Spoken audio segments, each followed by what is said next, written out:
रवि, तुम तो काफी निवेश करते हो ना। हाँ। ये बताओ कि बीमा कंपनी भी क्या म्यूचुअल फंड कंपनीज की तरह न्यू फंड ऑफर या फिर एनएफओ लाती हैं? हाँ, बीमा कंपनी के एनएफओ उनके यूलिप से जुड़े होते हैं। मतलब? ये एनएफओ उन लोगों के लिए होते हैं जो लोग यूनिट लिंक्ड इंश्योरेंस प्लान यानी यूलिप में निवेश करते हैं। तो इसका मतलब हुआ कि अगर हमें इनमें निवेश करना है तो हमें कंपनी का यूलिप खरीदना पड़ेगा। ऐसे में क्या बीमा कंपनी के एनएफओ में इन्वेस्ट करना सही रहेगा? તમારા મનમાં પણ અનિકાની જેમ ન્યૂ ફંડ ઓફર એટલે કે એનએફઓ ને લઈને ઘણા સવાલો ઊભા થઈ રહ્યા હશે। વીમા કંપનીઓ કેમ એનએફઓ લઈને આવે છે, ઇન્સ્યોરન્સ કંપનીના એનએફઓ માં રોકાણ કરવું જોઈએ કે નહીં, વગેરે વગેરે સવાલ ઊભા થવા પણ સ્વાભાવિક છે। કોઈ પણ પ્રકારનું રોકાણ કરતા પહેલા તમને એ ખબર હોવી જોઈએ કે તમારા પૈસા ક્યાં લાગી રહ્યા છે અને તેના પર કેટલું રિટર્ન મળશે। તો પહેલા એ સમજી લો કે વીમા કંપનીઓ જે એનએફઓ લાવે છે તે હોય છે શું।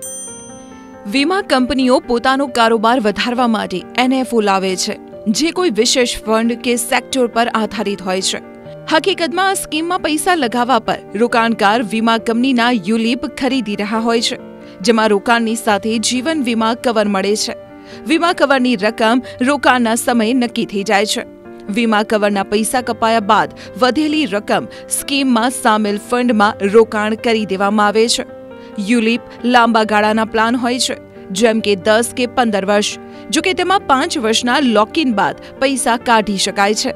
મ્યુચ્યુઅલ ફંડની જેમ ઇન્સ્યોરન્સ કંપનીના એનએફઓના યુનિટની પ્રારંભિક વેલ્યુ 10 રૂપિયા હોય છે, જ્યારે નેટ એસેટ વેલ્યુ એનએવી કહેવાય છે।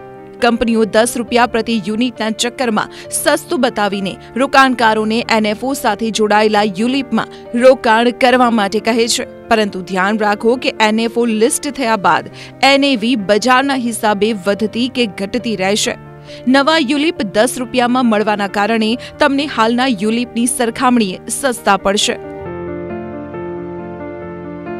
देखिए, किसी भी एनएफओ में जो अट्रैक्शन होता है वो बेसिकली लो कॉस्ट एनएवी का होता है। यही अट्रैक्शन पे कंपनीज जो है फंड इकट्ठा करती हैं। निवेशक के लिए ये भी एक अट्रैक्शन हो जाता है कि बहुत ही चीपर मिल रहा है, लेकिन किसी भी एनएफओ का ट्रैक रिकॉर्ड नहीं होता है। एनएफओ कैसा परफॉर्म करेगा, आगे क्या रिटर्न देगा, ये मार्केट डायनेमिक्स पे डिपेंड करता है, और एनएफओ में क्या निवेश होगा ये उस पर निर्भर करता है। तो मेरी राय में एनएफओ में निवेश करना कोई अट्रैक्टिव प्रपोजिशन नहीं है। अपनी फाइनेंशियल प्लानिंग के हिसाब से निवेशक को देखना चाहिए कि क्या उनके पास कोई ऐसी ऑब्जेक्टिव है जो अभी तक नहीं है। વીમા કંપનીઓના એનએફઓ લાવવાનો હેતુ હાઈ ગ્રોથ વાળા સેક્ટરમાં રોકાણ કરીને સારું રિટર્ન અપાવવાનો છે। છેલ્લા લગભગ 1.5 વર્ષમાં વીમા કંપનીઓ સતત યુલિપના એનએફઓ દ્વારા પૈસા એકત્રિત કરી રહી છે, જેમ કે આઈસીઆઈસીઆઈ પ્રેડેન્શિયલનું સિગ્નેચર એ યુલિપનું mid cap hybrid growth fund છે। Bajaj Allianz life smart wealth gold યુલિપની સાથે ફ્લેક્સી કેપ ફંડ લાવી હતી। ટાટા એઆઈએ 3 એનએફઓ લાવી ચૂકી છે, જેમ કે emerging opportunity fund, small cap discovery fund અને ડાયનેમિક એડવાન્ટેજ ફંડ। હાલમાં જ મેક્સ લાઈફે Nifty small cap quality index fund launch કર્યું છે। लास्ट 1-1.5 साल में कई सारी इंश्योरेंस कंपनी ने, और जो बड़ी बड़ी insurance company ICICI prudential, Bajaj life, max life, Tata AIA और एचडीएफसी लाइफ, इन कई सारी कंपनीज के एनएफओज आए हैं। इसमें देखिए कई फंड्स ने बहुत अच्छा किया है, जिनने लास्ट एक साल में 25 से 26% तक का भी रिटर्न दिया है। ठीक है, तो ये तो फंड टू फंड डिपेंड करता है। लास्ट 1 साल में मार्केट भी बहुत रैली किया है, तो ऑब्वियसली रिटर्न उसके कारण भी अच्छे आए हैं। बट देखिए, ये तो अगेन आपके रिस्क एपेटाइट पे, अगर आपने बहुत हाई रिस्क वाले थोड़े फंड में इन्वेस्ट करा है तो ऑब्वियसली आपको लास्ट 1 साल में बहुत अच्छा रिटर्न आया होगा, क्योंकि मार्केट बहुत बड़ी है लास्ट 1 साल के अंदर। और अगर आपने डेट या बैलेंस फंड में करा होगा तो 12 से 13% के आसपास का रिटर्न आया होगा। बट देखिए, इसमें कोई गारंटी रिटर्न की नहीं होती है, तो मार्केट परफॉर्मेंस पे डिपेंड करता है। જ્યારે તમે યુલિપ ખરીદો છો તો હકીકતમાં વીમાની સાથે સાથે રોકાણ કરી રહ્યા હો છો। બંને માટે તમે કિંમત પણ ચૂકવશો।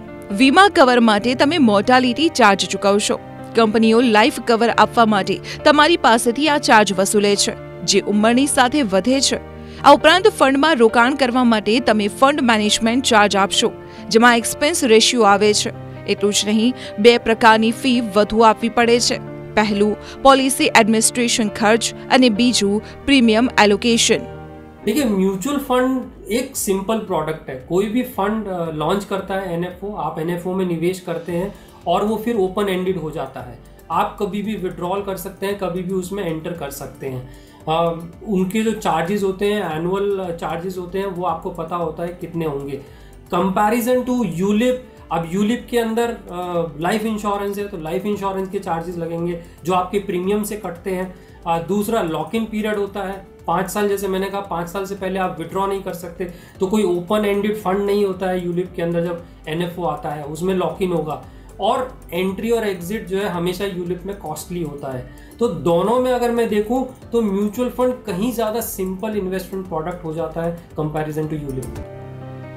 આવકવેરા કાયદાની કલમ 80C હેઠળ યુલિપમાં વાર્ષિક 1.5 લાખ રૂપિયા સુધીના રોકાણ પર ટેક્સમાં છૂટ મળે છે। જો કે આ લાભ ત્યારે મળશે જ્યારે રોકાણની રકમ વીમા કવરની રકમથી 10% વધુ હોય। આનાથી વધુ પ્રીમિયમ હોવા છતાં ટેક્સનો લાભ નહીં મળે। ઉદાહરણ તરીકે તમે કોઈ વીમા કંપનીના એનએફઓમાં 1 લાખ રૂપિયાનું રોકાણ કર્યું તો વીમા કવર ઓછામાં ઓછું 10 લાખ રૂપિયા હોવું જોઈએ। યુલિપમાં વાર્ષિક રોકાણ 2.5 લાખ રૂપિયા સુધી હશે તો જ મેચ્યોરિટીની રકમ ટેક્સ ફ્રી હશે। વીમા કંપની અને મ્યુચ્યુઅલ ફંડ કંપનીના એનએફઓમાં તફાવત શું હોય છે તેને સમજીએ। सबसे बड़ी बात कि बीमा और निवेश इन दोनों को कभी मिक्स नहीं करना चाहिए। बीमा अगर आपको लेना है तो टर्म इंश्योरेंस के थ्रू ले, जिसमें आप कम प्रीमियम के साथ ज़्यादा बीमा ले सकते हैं। और अगर आपको निवेश करना है तो म्यूचुअल फंड और इस तरह के प्रोडक्ट्स को देखें जो कि सिंपल होते हैं और ओपन एंडेड होते हैं, जो मेरे लिए सबसे बड़ा फीचर है। વીમા કવર માટે ટર્મ ઇન્સ્યોરન્સ શ્રેષ્ઠ છે। પર્યાપ્ત વીમા કવર ખરીદ્યા બાદ બાકીના પૈસા મ્યુચ્યુઅલ ફંડમાં રોકાણ કરી શકો છો। અનિકાની જેમ તમે પણ વીમા કંપનીઓના એનએફઓમાં રોકાણ કરવાનું વિચારી રહ્યા છો તો ત્યારે રોકાણ કરો જ્યારે તમે યુલિપ પ્લાનની સાથે 10 કે 15 વર્ષ માટે ટકી રહેવા માટે તૈયાર રહો। કુલ મળીને એનએફઓ યુલિપ વેચવાનું એક ગેમિંગ છે। તમારે હંમેશા એનએફઓના 10 રૂપિયાના યુનિટના કારણે નહીં પરંતુ જરૂરિયાત જોઈને રોકાણ કરવું જોઈએ। તો જો તમે યુલિપમાં રોકાણ કરવા માટે તૈયાર છો તો જ આવા એનએફઓ તરફ નજર કરો, નહીતર આવા રોકાણથી દૂર રહેવામાં સમજદારી છે।